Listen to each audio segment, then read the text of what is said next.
All right, we're live. Hi, middle schoolers. Mr. Laurie and Mr. Bowman here, just saying hello on Friday. I hope you're all doing well. We're all adjusting to this um, new school year, and so now my office is our kids' playhouse, and this is our monkey, who's just hanging out with me all day long. If you need anything from me, please feel free to email me. I know Mr. Bowman probably feels the same way about that. But this is how we're going to do town hall today, and then we're going to we'll just keep figuring out ways to connect with you and ways to keep your learning going. So here's Mr. Bowman. Okay, guys, happy Friday to you all.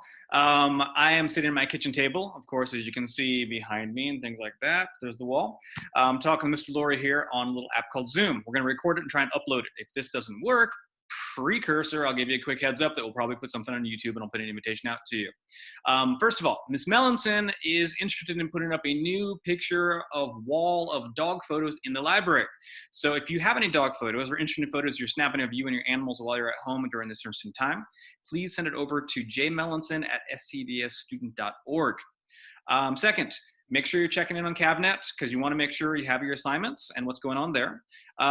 Some of your teachers have put up different channels. I have put up the channel called The Bowman Guy. It's a public channel. It's not all that interesting sometimes, but it is targeted pretty much at my lessons from the sixth graders. I know Mr. G has one up there also, so he's probably sending out information and invitations to all of you for that. Try to stay on top of your work. At some point, we will, of course, be going back to school in the future.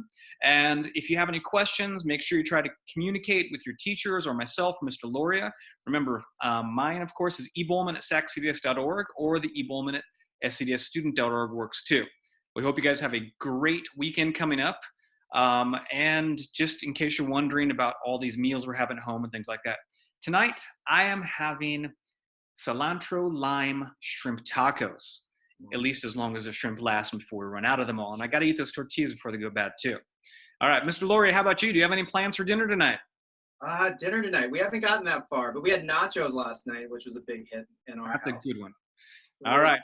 excited about that. But before we go, Mr. Bowman, we're just going to get to know Mr. Bowman a little bit and a little bit more. Just have a couple of questions, and hopefully we'll have other guests on at some point. Mr. Bowman, if you could live anywhere in the world for a year, where would it be? Oh, I used to say Hong Kong because I really enjoyed Hong Kong.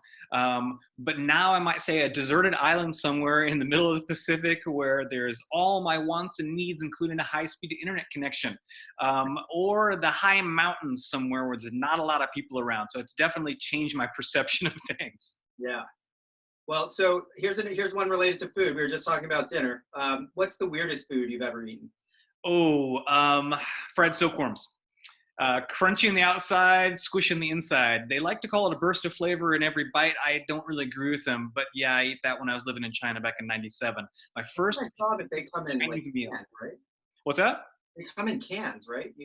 We had ours fresh. They were actually cooked at the table there, and little tiny things. Pick them up with your chopsticks and pop them in. And yeah, it was an experience. All right. And my last question: if you could choose any person from history to be your imaginary friend, who would it be and why? Ooh, my imaginary friend. I have to get rid of some of my other imaginary friends already, but I think I might go with Genghis Khan because he seemed like a pretty, get it all done kind of guy, and I would really like to see what he's like in reality versus the stories.